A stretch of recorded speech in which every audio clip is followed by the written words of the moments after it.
Hi, I'm Mandy. I'm one of the co-owners and workers at Pilsen Community Books, and I'm so excited to welcome you here tonight for the Ultimate Medium is the Message event with Tobias Carroll, author of Political Sign, and Christen Carter, curator of the Busy Beaver Button Museum and co-author of Button Power.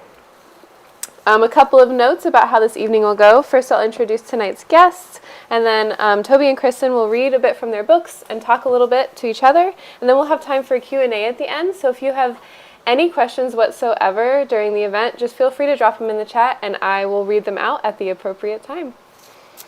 And also, I wanted to mention that if you wanted to buy either of these books, you can find them on our website, www.pilsencommunitybooks.com. Please buy them there. Support the authors, support the bookstore. And yeah. All right, without further ado, I will introduce. Tobias Carroll is the author of 3 books, Political Sign, the one we're here for tonight, the novel Real, and the short story collection Transitory. He is the managing editor of Volume 1 Brooklyn and writes the watchlist column for Words Without Borders. Christen Carter is the founder of Chicago-based Busy Beaver Button Company and has produced more than 30 million buttons for bands, artists, political campaigns, and I would add bookstores as well. In 2010, she started the Button Museum, dedicated to revealing American history through pinback buttons. So thank you both for joining us tonight. And Toby, are you okay with reading first? Mm-hmm. All right. I'll hand it over to you. All right. Thank you. Thanks a lot. Thank you again to Mandy for hosting the reading. Also, I'm super excited to be doing an event with Christen because I've been a huge admirer of Busy Beaver for years, and also Busy Beaver created buttons for the record label and zine I did many years ago when I was much smaller and did not have a beard. So I'm going to read a bit of the 3rd chapter of Political Sign, which is about the sort of business side of political signs. And it goes like this. Advertising agencies have tried openly to sell presidents since 1952. That's Joe McGinnis writing in his 1969 book, The Selling of the President, which focuses on the primary and general election campaigns of Richard Nixon. It's a fascinating book for a host of reasons, including the way it reverberates through subsequent decades of American political history. In fact, you'll see the first glimpse of future Fox News head Roger Ailes on the national stage. In his book, McGinnis notes that the Nixon operation wasn't the first presidential campaign to bring in a high-profile advertising agency. McGinnis's book is noteworthy in part because of the access he received to the Republican side of things. Early on in the book, he talks about how he initially approached the Hubert Humphrey campaign and requested access, only to have his request turned down. Plenty of things had to happen for McGinnis's book to still be widely read 50 years after its publication. First and foremost is how the 1968 election turned out. In other words, McGinnis had access to what turned out to be the winning side. But much of it also dovetails with growing trends in media. McGinnis makes a number of references throughout his book to the writings of media theorist Marshall McLuhan, which have been prophetic for decades now. And there's the presence of Ailes in the narrative, tying the story of one particular campaign to a broader narrative about American conservatism and the methods by which the media covers politics. Alternately, The Selling of the President is a kind of political science version of The Hobbit in its role as a precursor to later chronicles of the successful campaigns of George W. Bush and Donald Trump. For many Western democracies, the story of voting is one of a gradual expansion in voting rights. In some cases, the right to vote was limited due to race, gender, or property, or as was the case in the early days of the United States, a combination of all three. As suffrage expanded to include more and more of the population, reaching even larger groups of the voting public became more of a concern. An 1856 illustration of New York City's Tammany Hall displays it festooned with banners that don't look all that different from the political signage of 150 years later. Both banners are approximately 1 story in height. One extols the James Buchanan, John Breckinridge ticket for president and vice president, while the other promotes Fernando Wood's candidacy for mayor. Another illustration, this one from 8 years later, displays a crowd of people holding aloft signs for George McClellan's run for the presidency. That doesn't mean that 19th century examples of political signage are eminently recognizable as such. A broadsheet in support of George B. McClellan's unsuccessful campaign in 1864, for instance, features an image of the candidate looking heroic, with the phrase, "McClellan for president" immediately below. So far, so good. But immediately below that are lyrics for a song arguing that McClellan would make a better head of state than then-incumbent Abraham Lincoln. And while many songs have gone on to be an essential part of many a campaign, Lee Greenwood of God Bless the USA fame supported Donald Trump's campaign, for instance, you don't see many direct allusions to songs, original or repurposed, directly on signage these days. Other forms of political signage suggest the past was a more verbose time. A flyer for the Abraham Lincoln Hannibal Hamlin ticket in 1860 contains several paragraphs, including one comprised of a single sprawling sentence which alludes to the complete overthrow and defeat of the corrupt and unscrupulous sham democracy. To be fair, the country was on the verge of a literal civil war at the time. Even so, it's a particularly harsh choice of phrase. One can only imagine what the 1860 version of Twitter would have made of it. The refinement and professionalization of political campaign signage was a gradual process. Bruce Barton, one of the founders of the ad agency Batten, Burston, Durston, and Osborne, had acted as an advisor to Republican candidates beginning in 1924. Barton himself went beyond the role of advisor, spending 2 years in the House of Representatives. He's arguably best known for writing the book The Man Nobody Knows, which blended ruminations on the life of Jesus Christ with thoughts on how Christ's organizational skills might be harnessed for the corporate world. A 2016 article by Yoni Applebaum in The Atlantic noted Barton's rhetorical and ideological similarity to another unorthodox Republican from New York, namely Donald Trump. These similarities included pledges to run the government in the style of a business and efforts to repeal laws simply for the sake of repealing laws. The advertising agency Young and Rubicam began working with Dwight Eisenhower's presidential campaign in 1952, generally hailed as a seismic event for political advertising in the United States. The connection between the two predated that moment, however. Agency co-founder John Orr Young had led efforts, beginning in 1947, to coax the one-time war hero into running for office. By the time his re-election campaign was in full force, Eisenhower's birthday was celebrated by a special televised on CBS known as Ike Day. David Haven Blake, author of a book on Eisenhower's campaigns and the prevalence of celebrity in politics, wrote in a 2016 essay that the Democratic response balanced condemnation with contradiction. I'm quoting from his essay here. Faced with the barrage of endorsements for their opponents, Democrats responded like punch-drunk boxers immobilized in the ring. The Stevenson campaign criticized the cult of personality created by the hype, mocking both the quest for celebrity backers and the glamorization of political candidates.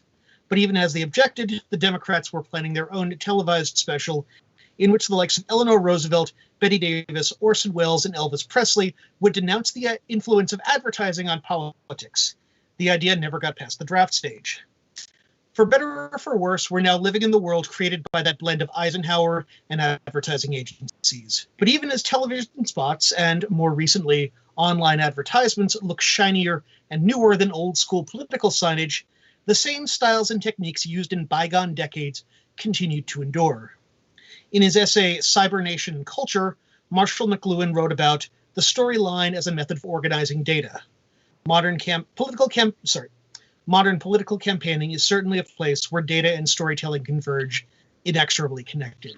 And I'm going to stop it there.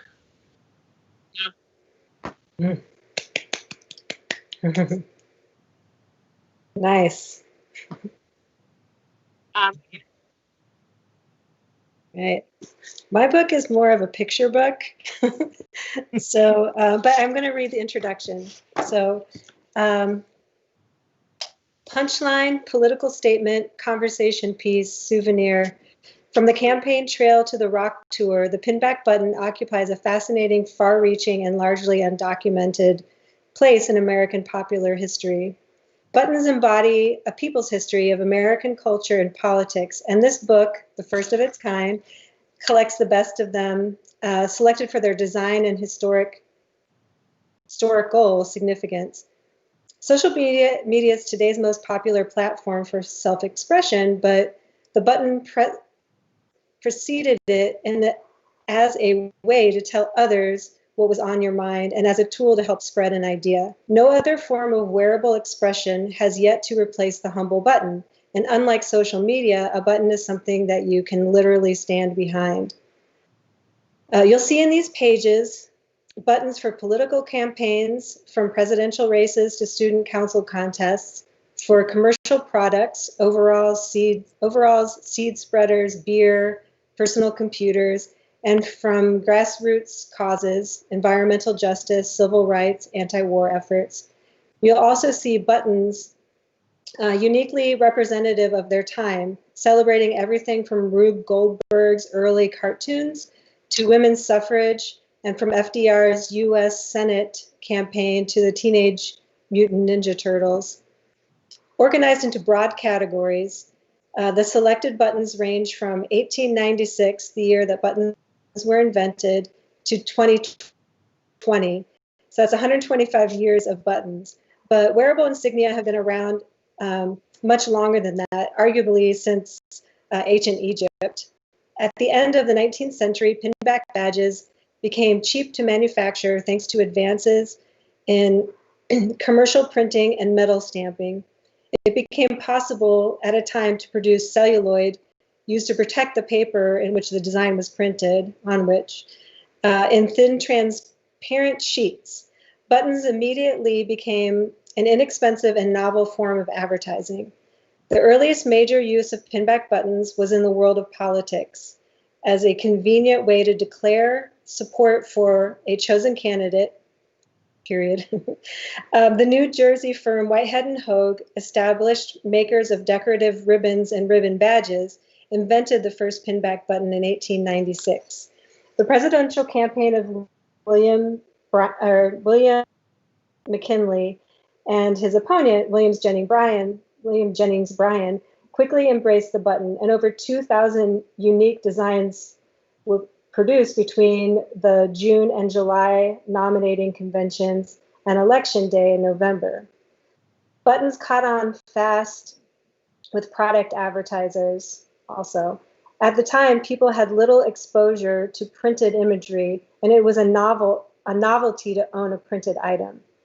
The same years, the makers of High Admiral, Yellow Kid, cigarette, the makers of High Admiral cigarettes declared that the pinback buttons were the greatest fad of all. In these pages, we trace defining moments of movements in US history, both large and small, and show how these events were graphically argued over and celebrated through buttons. You'll see our favorite buttons from personal collections like Ted's 1908 button from Long Beach, California, featuring a mermaid celebrating the city's Festival of the Sea with lettering formed by little sea snakes, and Christen's very first punk button, the classic 1-inch button for the band X. We've also included examples from the advanced collections of a few friends to show you what, in our opinion, are the best and most interesting button designs ever produced.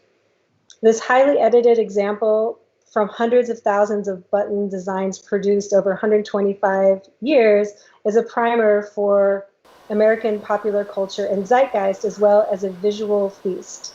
While you may learn some valuable history, we hope that you'll see yourself reflected in these small images that spark memories and connections along the arcs of our lives. That was wonderful. Thank you both. And I'm already seeing some similar themes between both of your books just from that short reading. I have a few questions for you both, but if you have questions for each other, I don't want to dominate the conversation, so you should feel free. I had a question for Christen. Yeah. So when you were putting this book together, and sort of more broadly, you've also put, in the larger process of putting the museum together, assumably you're covering a lot of buttons that were successful or effective. But to what extent is the role of archiving also documenting buttons that may not have worked or may have just completely missed the mark but were still mass-produced? Is there a challenge there? Well, I mean, for the book, we pretty much picked our favorites and ones that we thought were effective in their messaging and their design. But the Button Museum, the goal for that is to just generally tell an American history as best as we can through buttons. So yeah, you'll see there are a lot of buttons that don't really work, you know. but I mean, they all have their charm, I think, you know. But yeah, there's plenty of examples of buttons that are hard to read, or the message is unclear, you know, or yeah, those are pretty much the two things that go wrong, or else now it's not, the phrases might not be like, there are some that are kind of offensive, you know. So yeah, we didn't really include those in the book, but Oh, if I can sort of do a quick follow-up there, because I think something about the area of that both of us were talking about. I mean, with buttons, I mean, there's obviously the sort of, you go into the ability of buttons to be mass-produced, and the ability to kind of, create a vast amount of them and distribute them. But there's also kind of a sense, a DIY sense of like, you know, I remember sitting around helping to put buttons together for like my friend's punk band or you know, whatever else. And there's that sort of juxtaposition of the sort of mass-produced or, you know, industrial processes, but there is also the kind of like what you can put together with sort of raw materials on your own. And I think there's to some extent the same thing with political signs. You know, you have, you know, the Biden campaign or the Trump campaign mass producing a bunch of signs, but you can also have someone standing at a rally with just a sign that's like, I think Joe Biden is neat, and they're holding it up, and you can kind of. So what do you where do you sort of find what do you think is the interesting part of kind of that gulf between the mass produced versus the highly specific, highly DIY spirit of things? Yeah, I mean, I'm so much a fan of both of them, but and I come from kind of the DIY kind of background. So, I mean, there's like definitely when they're made, there more is a grassroots vibe to it when it is more DIY, you know. And I think it's very rare for a candidate, especially a presidential candidate, to have that type of DIY appeal, you know. Now, like Sanders had it, you know, but like, you know, I don't know I don't know. There's definitely grassroots on both sides of what's going on now, but it's not huge, you know, or it's not like, maybe it's just people I hang out with, but yeah, you definitely felt more grassroots.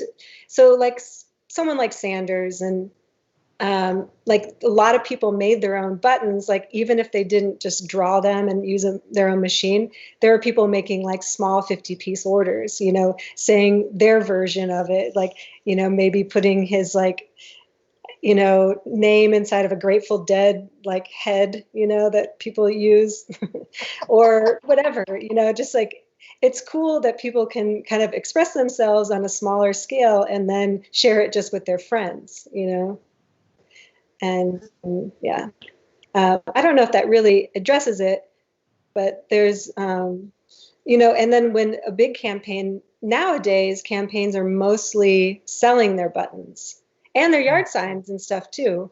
It's not so much you go to the campaign headquarters of your town or county and just get free stuff. Although that is happening a little bit too, but they're asking for donations as well. But, and I'm finding more this election cycle, I feel like people are using these materials. I don't know, maybe I'm just speaking from my own experience, but people seem to be using material items since there's a lack of being in person, you know. So It's if I can, well, it's interesting. One of the things it didn't come up in the book because COVID hadn't really happened yet. but it's interesting that I think you can also buy like branded face masks for both of the two major party and I'm sure you can probably buy a libertarian or green candidate's branded face mask as well. I just didn't dig that deeply when I was looking into it. It's like a lot of these campaigns, especially now, are trying to be more kind of crafty about the things that they sell. Like I know the Clinton campaign in 2016 had a bunch of artists do a lot of different designs of, like, they had 50 different artists do different versions of their take on the candidate. It's kind of tight. A question I have for you, Toby, is like, have you seen like historically how like campaign finance have affected the signage and materials, like for like any campaigns, but obviously some get more money than others. I have not seen. I don't think I've seen any correlation between campaign finance and signage, but I don't know, which doesn't mean that it's not there. I mean, I think to some extent, because so many of them are, as you said, kind of coming from more party, local party organizations. I think that might be one reason that's not necessarily happening so much. But yeah, I don't think I've seen a ton of things going one or the other way. And I think maybe also the fact that, like, as you said, signs are now being sold more than anything else. This does not directly address the question, but I wanted to bring it up. Back in the early days of the Democratic primary, back when the Mike Gravel campaign was doing its very sort of long shot run for the nomination, I remember, like, if you went to the Mike Gravel for President website, they were selling Mike Gravel yard signs, which seemed like this very, like, not presumptuous, but like this very sort of like, there was sort of that gulf between, like, the fact that I think at the time his campaign was basically like two teenagers on Twitter, responding to things, but they also had like the most sort of establishment, the most establishment form of political signage out there, of just like, you could just be like, yep, I want Mike Gravel to be, president. It's like, the election's not for like another year and a couple of months. Yep. Nope. But it's going in there.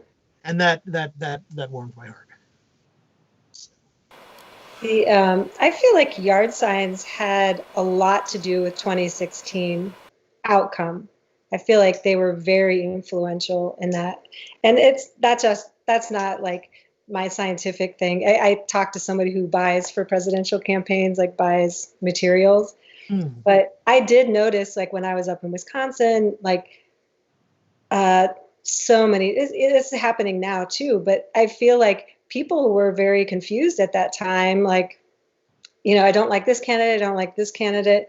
But, my friend Joe has a sign out front. I think it was, it's like a really good word of mouth kind of, tool.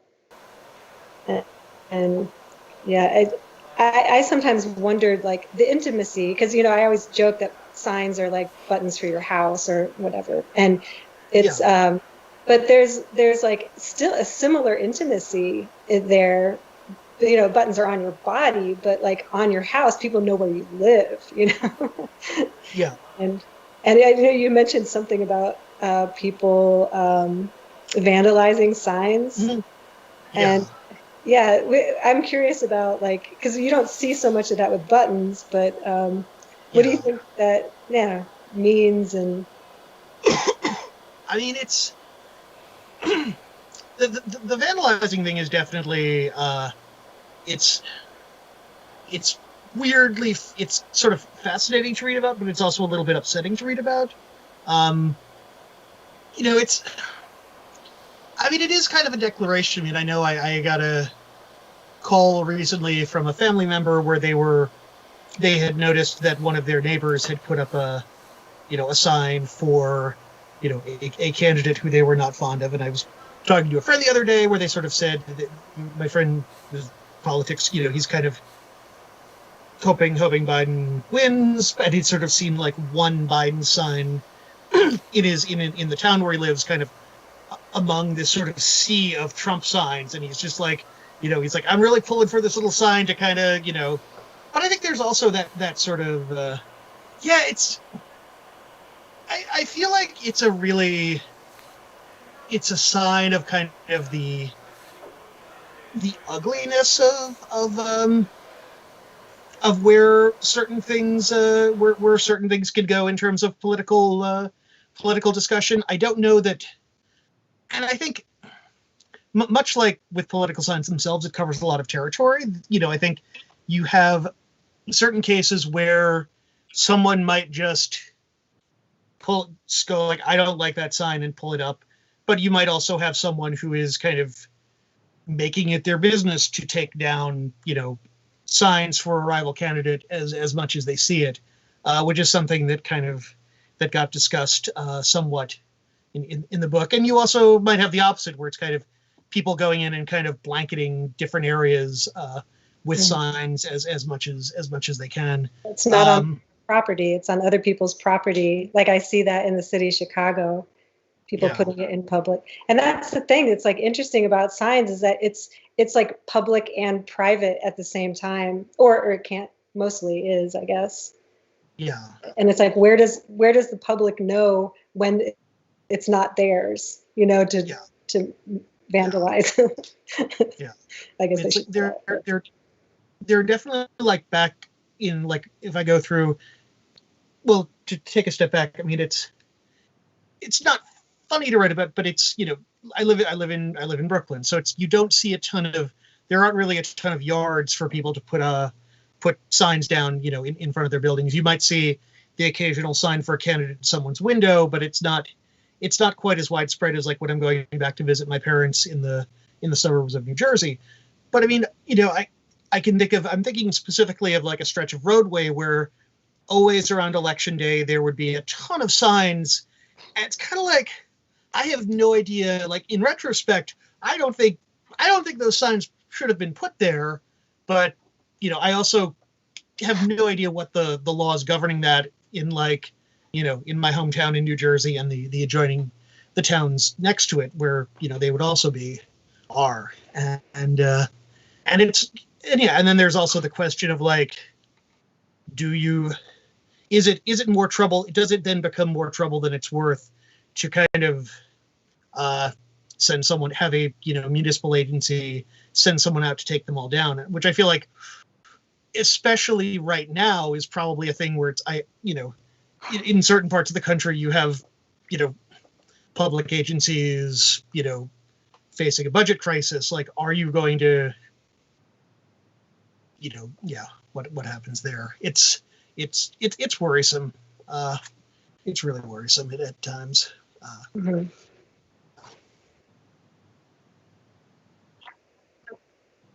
Yeah. Sure.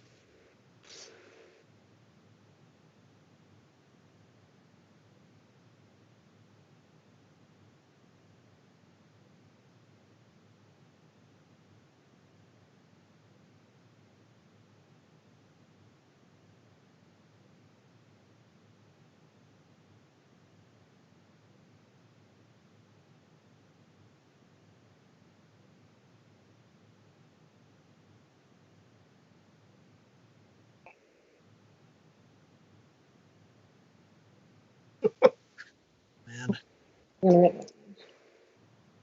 So it's like how we approached the research kind of thing, or what was the question?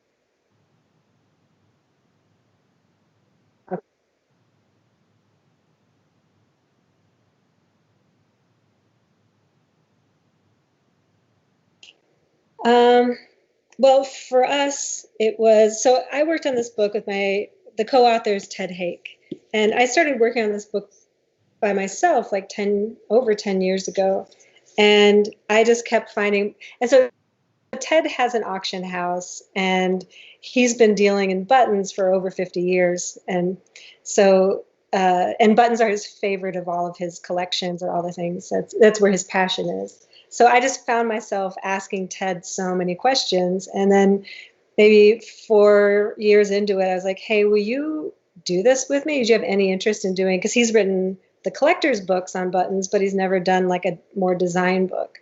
So luckily he said yes. So the approach for us, since we both have like a mental catalog of a lot of buttons, we knew that we wanted to share like some really beautiful buttons. That's kind of like what we knew we wanted to do. And then we were initially organizing them by year. So it'd be like, okay, this just these Riker mounts, we put all these things in these like little Riker mount things. And be like, okay, this is 1896. This is 1897. This is, so we were organizing that way. In the book, it ended up being by category, but within that, it's chronological. So kind of long story, but we were trying to collect by year. So I was like, okay, what was happening entertainment-wise? Do we have a button for? So we basically put all the buttons we knew we loved and we wanted to be in the book. And then we went through to try and figure out where there were gaps. And then where there were gaps, we had like some of our collector friends kind of help fill them in. But honestly, like Ted and I, we photographed and picked 4,000 buttons for the book. And 1,500 made it. So we discussed tens of thousands. I don't even know how many we talked about, but luckily he and I both love talking about it. It's like the funnest thing I've ever done, practically. But so yeah, we were just trying to tell as much. We both believe that buttons tell a lot of American history that you wouldn't think necessarily in this medium that it would. But so that's kind of like, that was kind of our focus. But then beauty and how well it tells its story are big factors too.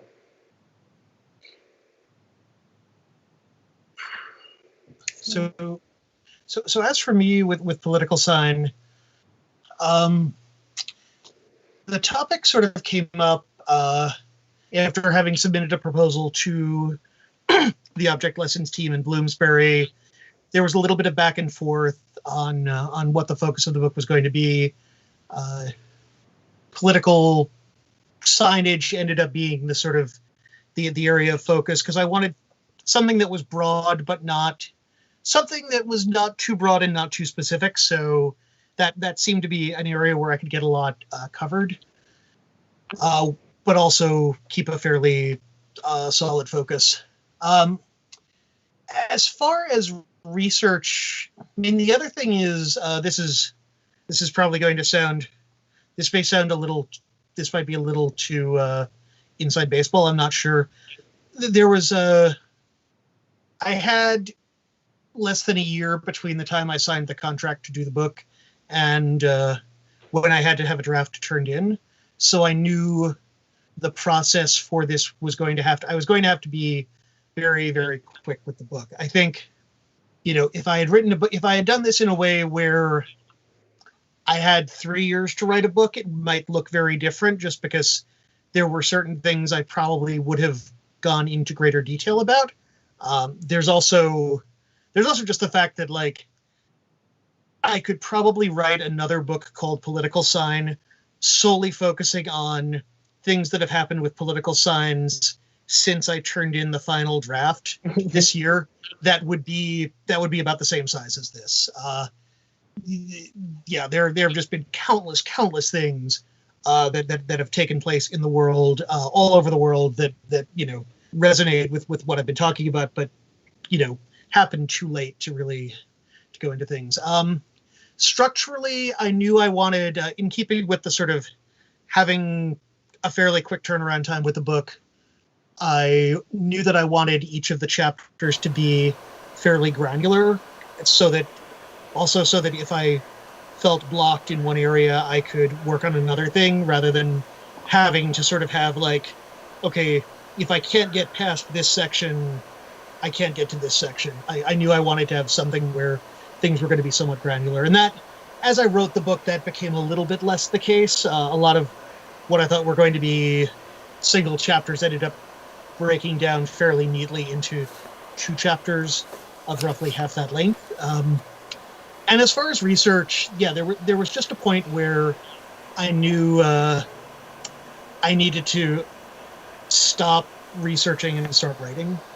I did a lot of research, talking to people at different museums and institutions, going to like a local historical society, doing research on like the library, like the New York Public Library's resources and the Library of Congress's resources.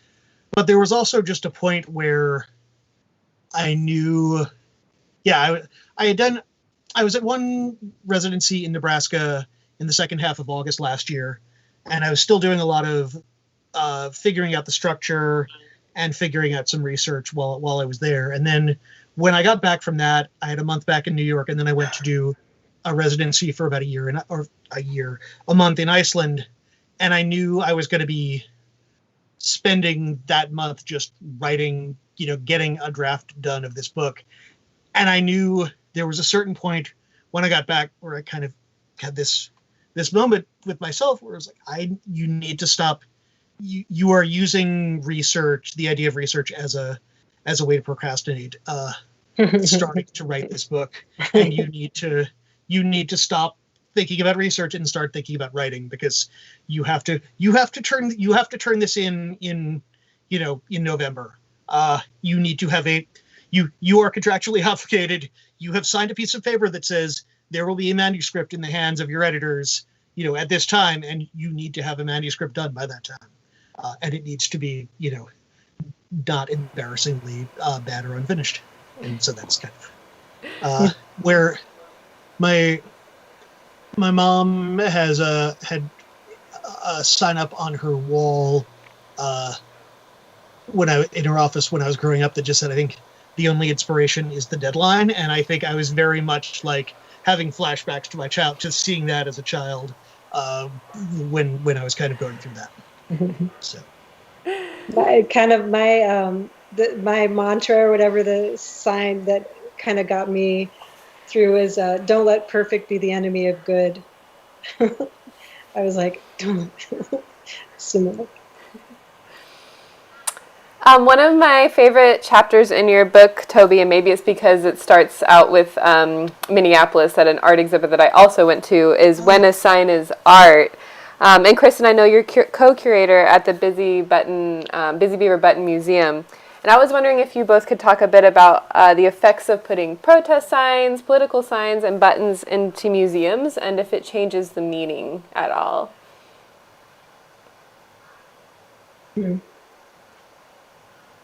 Well, usually buttons and signs, are a temporary thing, like obviously, I guess. But so putting them into the museum, if it makes it mean something else, gosh,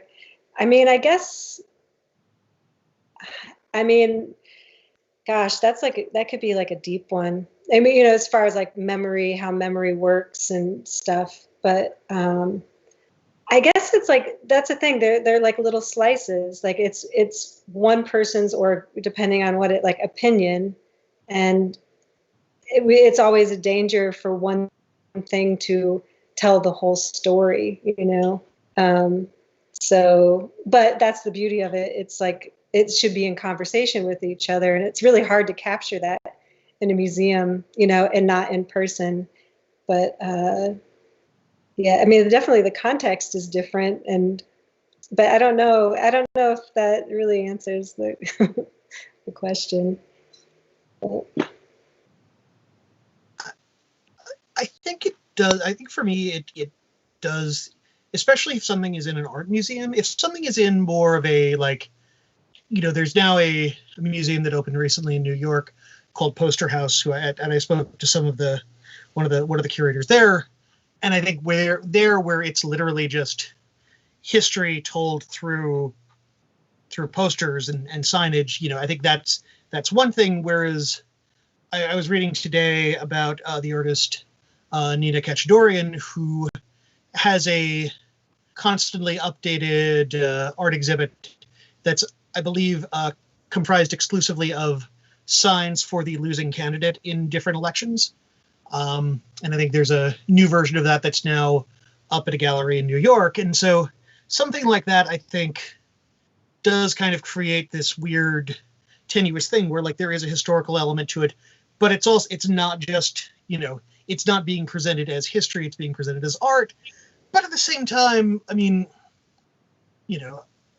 I'm a giant nerd for like Jenny Holzer's work, which also has that sort of balance between political speech and art. And I mean, we're also at a point in time right now where art museums are increasingly the sites for heated discussions over politics, over class, over race and representation. So I also don't know that, like, for all that a political sign at an art museum might have some of its meaning shifted, there's also something where activists are doing a solid reminder to the world that art does not take place in a vacuum, and there are political and societal concerns at work in the making of art, and it's impossible to sort of look at art, as completely separate from that. So yeah. Yeah, for sure. I think the art aspect of the button really comes through in your book, Christen. I mean, this is just such a beautifully produced book, full cover, full color photographs. It's hard to not see both signs, especially all of the handmade signs that popped up after the Women's March and the years after that, and buttons as art, especially when they're made by the people. I was wondering if you guys could tell me a bit about your favorite or most memorable button or sign that you have encountered in your years. I'm sure you guys have come across some wild stuff. I was going to say one thing. Like you had mentioned the art installation with the signs of people who didn't win. In like political item collectors, we call them hopefuls. They're like signs of hope, and I think it's just such a sweet way of someone who lost a campaign. I don't know if this is like the most wonderful button, but kind of like with a protest kind of theme. There's this boycott Chiquita bananas, and there's actually Cesar Chavez like wearing the button in the next page. And one of the things I really liked one of the reasons why I put this in there was because the guy who drew this banana and printed it contacted the Button Museum like a year or so ago and was like, hey, when I was in high school, Cesar Chavez like asked me to design this button because his dad worked at the print shop. And so, because he found it on the internet. And then I found this picture of him wearing it and I was like, check this out. So, I mean, the thing that's so cool is that, all these have these stories behind them, and they go so deep and they go into relationships with people and relationships to big historical moments, and Ted and I were talking earlier today, and we were talking about the Lindbergh baby kidnapping and how Maurice Sendak was really inspired or he was very afraid of being kidnapped as a kid because of that. And he was a big collector of Lindbergh baby stuff. And, and Ted helped him build his collections. So Ted knew him personally.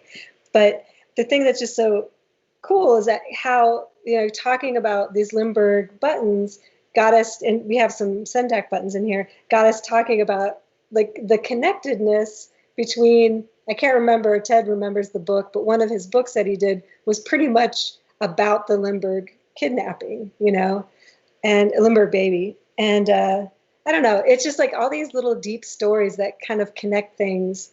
I mean, that's maybe not the best example, but it's, and then at the Button Museum, like the woman whose father invented these mechanical buttons, she came to the museum gave us a whole bunch of them, and like you pull the string and the donkey kicks the elephant.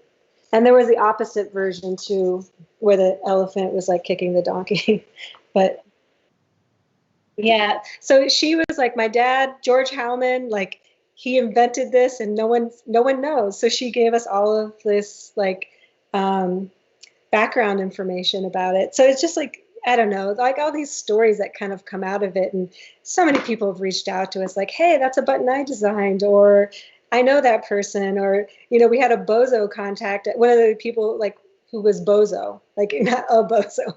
I mean, maybe both, but like he was like, that button's not from 1975, it's from 1974, you know? So it's kind of, I mean, all those, but that doesn't really totally answer your question about anyone that really sticks out. But there's so many connections that, you know, that's what I really love about it. I mean, I could do it all day long, but I really love this button. Oh, shoot. And I forgot what it's called. But it's when a bunch of people make an image and then they take kind of an aerial photograph of it. It's a name. And you see them sometimes at like antique stores where it's like a bunch of people making the shape of like the Statue of Liberty or something. But they fit like, I don't know how many, I tried to count how many people were on this button, but there's like hundreds of people on this little teeny button, you know. Anyhow, there's a couple of examples.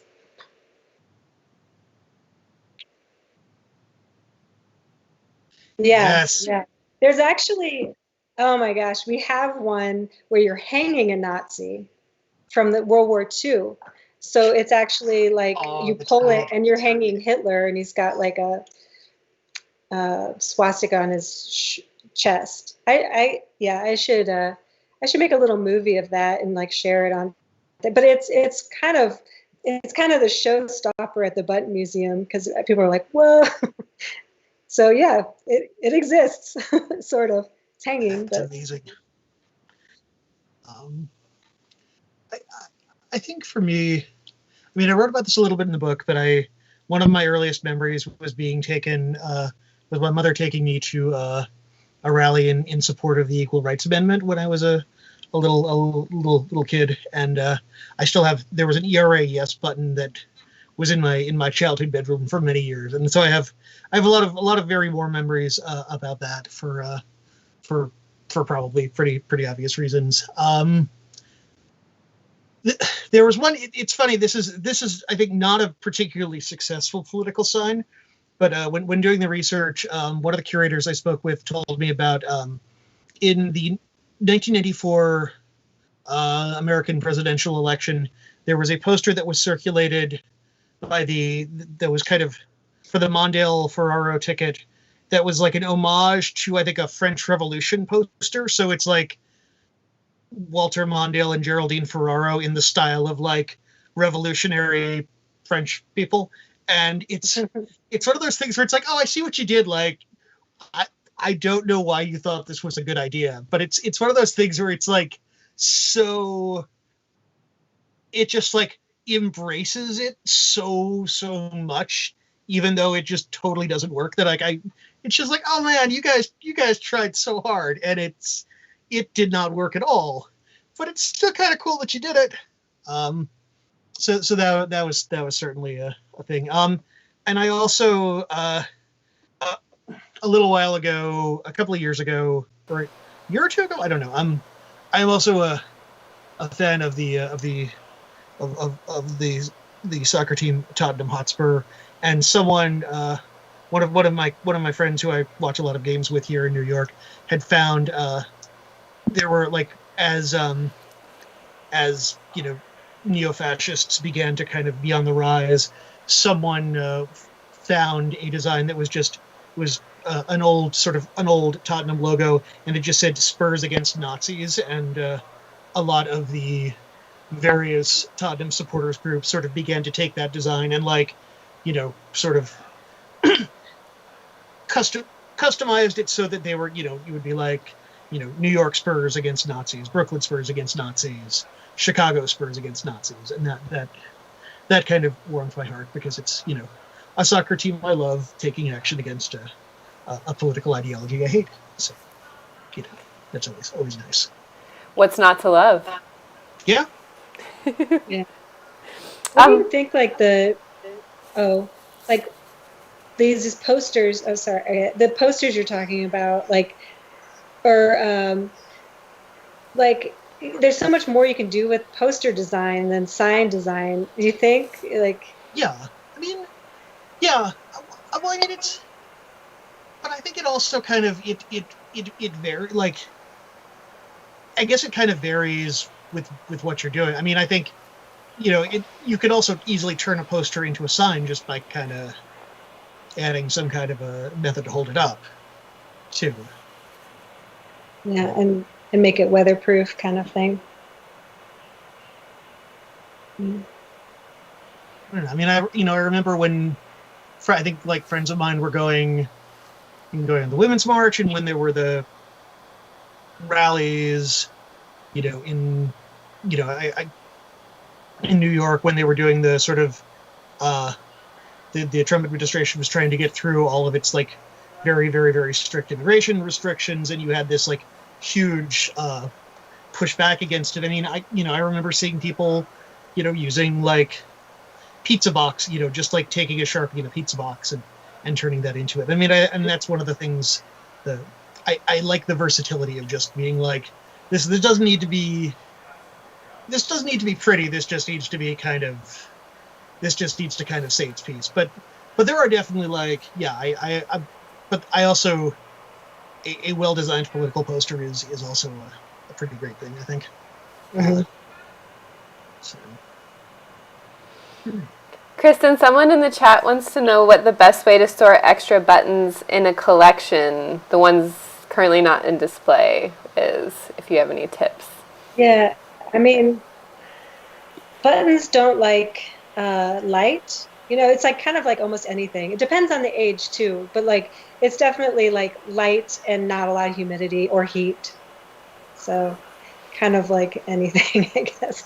But yeah, and if it's like an older button that has celluloid instead of plastic, I don't know like if it's an older one, but if it's before 19 like 50, it probably is celluloid, maybe 40s, but depending. Those, if they start cracking and stuff like that, that means they're off gassing and they need to be separated from the rest of the buttons because then they'll contaminate their fellow buttons. So Wow, I had no idea. It's like a piece of fruit when it starts going bad. yeah, I mean it's made out of celluloid, which is like, which can get this kind of disease, and it just starts breaking down, and it can go from one to the other. Like Bakelite jewelry is the same thing. Yeah. Well, I think we're nearing the end of our time together. I have one more question, but if you guys had more that you want to talk about, I will, of course, want to give you the opportunity first.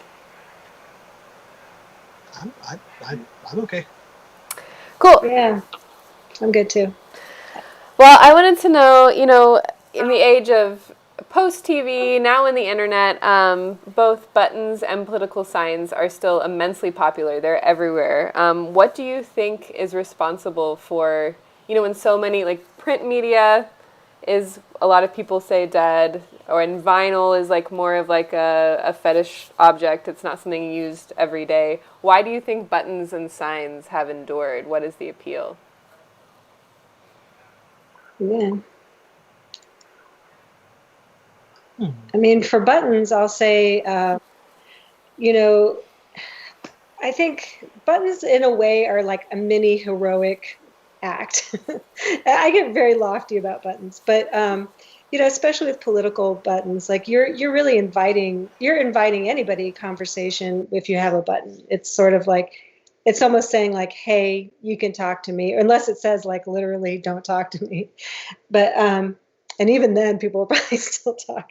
But so I think that human interaction, I don't know. And also just finding people, the reason why I first started wearing like punk buttons at least was because I wanted to find other people who would also, I'd have something in common with. And I felt in where I grew up, I was a little bit of an oddball in that regard. But the very first button I ever got, was when I was 12, and it was a Snoopy in Woodstock. And the reason why I got that was because I really loved Snoopy and Woodstock, and I wanted to own a piece of them. I wanted it to be part of my world. So like, and they're two different kind of like motivations.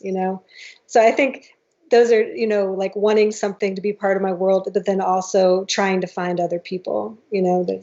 So yeah, I don't know. Like, I feel like buttons are still around because, especially now, like I was worried that with everyone like the divisive nature of the moment, I was worried that people aren't going to want to wear buttons because like you literally are standing behind something, and it's your body at stake. So I mean, I haven't really heard anything bad happening about this, but still, that's why it's a little bit of an act of it's a heroic act to wear it, because you're telling people how you feel. And I think that some people just want other people to know and so that they can make a connection or, and just feel the need to express themselves. So that's kind of why I think people are still wearing buttons. But yeah, I'll stick to that. There might be something I'm missing, but. And I agree with everything yeah, that was just said. And I would also say, like, I think for signs, yeah, it's one of the few things that like you can't really do it. There isn't really an easy way to turn to sort of digitally use a political sign. I mean, there are certain ways of like, there have been some activists who have like used large-scale projections as a form of political signage.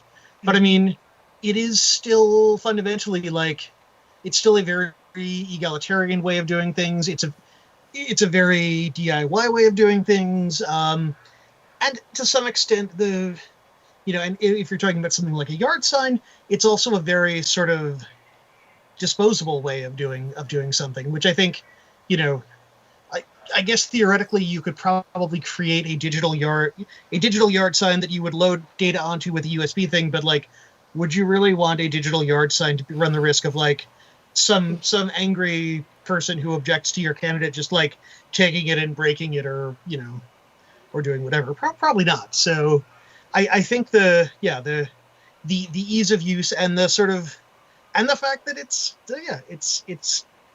inexpensive and kind of in many ways kind of disposable, almost works to its favor in certain areas.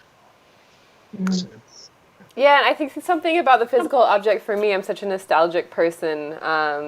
I just cling to it. Like when I remember the exact moment when I took the Bernie sign out of my window and the Bernie pin off of my jacket, and it was a very emotional moment, and I still can't throw those things away. It's like the physical object kind of embodies hope in a way that, like, some Instagram post or whatever that goes away just doesn't. I don't know if you guys feel that way, but I really like how people combine their signs now, because people will be like, I was for Warren, but now I have Biden. But so I'm going to just keep both of them up, so people know what kind of supporter I am, I think that's the coolest, because I know a lot of people who are like, I don't really want to support Biden, but it's sort of like if they can do a blend, it's kind of cool. Yeah, I think if my windows were big enough to keep all the signs up and I would still have light, I think it would keep them up forever. Yeah. Well, thank you both for joining me this evening. This was so lovely. Again, I want to plug both books, Political Sign here, and Button Power. And Button Power, I mean, they're both really beautiful objects, but Button Power especially, it's one that you want to flip through and keep on your coffee table and just look through time and time again. So again, you can buy them at pilscommunitybooks.com, or you can go to the Publishers Direct, anywhere but Amazon. And thanks for joining us tonight. Any last words, Christen and Toby? What was the name of your zine, Toby? Eventide. Okay, yeah, totally. Cool. So, It's nice to make that yeah, connection. It's like, it's definitely. yeah, yeah. Thank Thank you. you. Great. Yeah. Thanks for All right. Thanks. Well, and having everyone me. have a good night. Yeah. You too. Bye. Thank you so much.